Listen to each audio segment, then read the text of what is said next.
వేగంగా పనిచేసే నమ్మకమైన స్నేహితుడు కావాలని దేవతలకు తెలుసు. అందుకే దేవతలు సహాయం చేశారు. వాయుదేవుడు, అంటే గాలి దేవుడు, శివుడు పెట్టిన ప్రసాదాన్ని అంజనాదేవి దగ్గరికి తీసుకెళ్లడానికి ఎంపికయ్యారు. అలా హనుమంతుడు జన్మించారు. ఆయన కేవలం అంజనాదేవి కుమారుడు మాత్రమే కాదు, ఆకాశం యొక్క బలం కూడా వారిలో ఉంది. పుట్టినప్పటి నుంచే ఆ పిల్లవాడు చాలా ప్రత్యేకంగా ఉండేవారు. వారి బంగారు రంగు వెంట్రుకలు సూర్యుడి వెలుతురులో మెరిసేవి. వారి కళ్ళు చాలా ప్రకాశవంతంగా ఉండేవారు. వారు లోయలను దాటగలరు, గాలిలో ఎగరగలరు.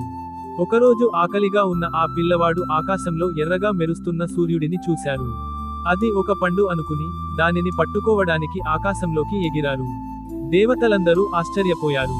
సూర్యుడికి ఏమైనా అవుతుందేమో అని ఇంద్రుడు తన వజ్రాయుధంతో హనుమంతుడిని కొట్టాడు. ఆ దెబ్బకి హనుమంతుడు స్పృహ తప్పి కింద పడిపోయారు.